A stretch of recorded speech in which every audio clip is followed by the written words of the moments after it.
Hey, fellow YouTubers. Come along, campsite, and hear another story of how I almost died. I got a lot of those.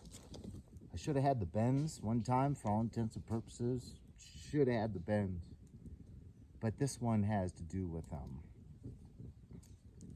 glissading down a mountainside.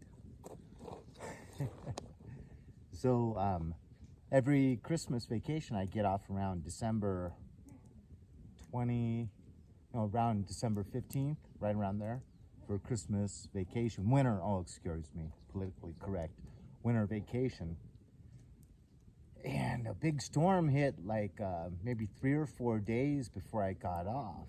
And I heard about all this powder, and I was really into backpacking, especially into the snow. I didn't have this dog, and I would go in the dead of winter right after snows with crampons, snowshoes, shovel, make an ice cave if I was all the way up in Mammoth. I've only done that twice, and only once to end up spending the night within it, because it's kind of scary. You have to know what you're doing and make it properly, and then like use the flame of candle to kind of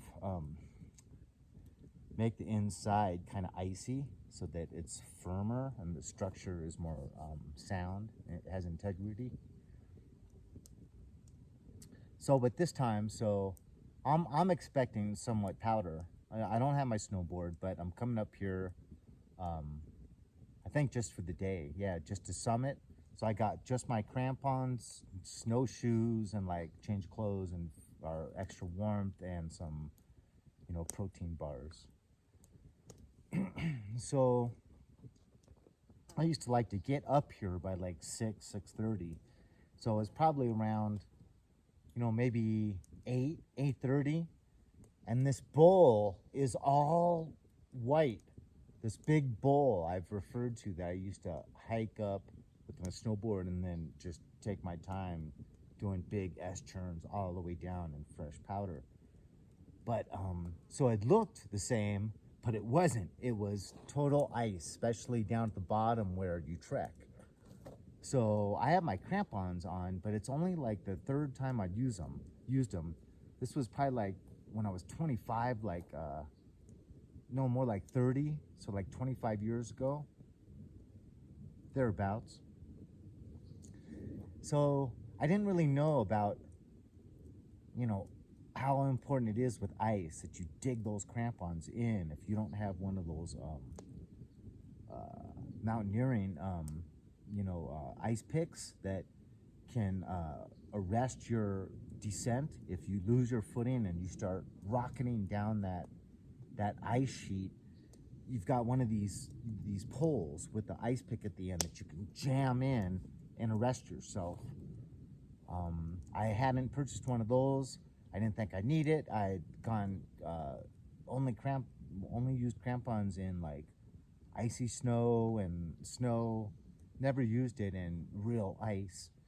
So I've always been a little bit dumb, fearless, dumb, same thing, right? So even though it was icy and I could tell it was icy, I was just like kind of keeping a good pace and thinking I had no problem just going across. And just, it happened so fast. Both feet came out from underneath me. And before I knew it, I was going head first, like a rocket, down this mountain, solid ice. And there's a ledge. It's right over here. You can see it every time you go by it. And I was heading for that ledge, probably around 30, 35 miles an hour.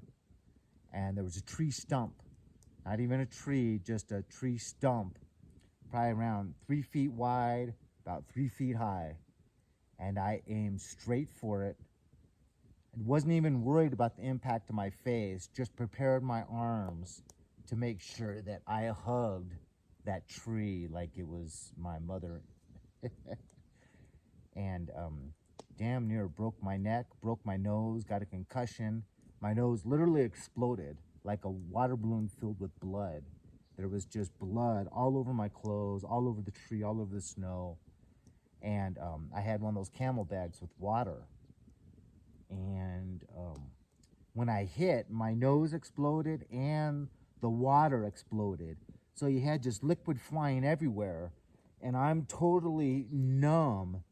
And in my semi-conscious state, I see my beautiful, I love this automatic Olympus 35 millimeter camera. And I took it to Europe, back before we had iPhones, and having a camera was no big deal. It was nice to have a real nice camera back before digital film. And I love that Olympus. And as I'm just totally out of it with just blood and water flying everywhere, I'm cognizant of seeing that camera never missed a beat.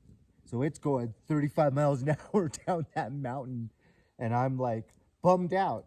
I've saved my life, and I'm bummed out about this camera flying down the mountain. But it was surreal. All the liquid, I wasn't really sure. It was like pink. There was red and white and mixture of the two flying everywhere. And I was like, I really hadn't put it all together what in the hell was going on. But needless to say, it had stopped my descent. And I was about maybe 25, 30 yards from that drop-off. And if I hadn't hit that tree stump, I would have been gone for sure. And I don't think flying off that mountain, probably at least a 50-yard drop at 35 miles an hour head first would have ended well for me. But the fire's needing some attention. And the sad part about it is I had kids when that happened. And I saw death. I looked death in the face. And sure does make you want to live when you stare death in the face. That's one good thing that comes out of it. God wants to always keep me alive for one reason or another. Anyways, you guys, thanks for joining the Campside Story. I hope you enjoyed. Have a good night, and I'll talk to you soon.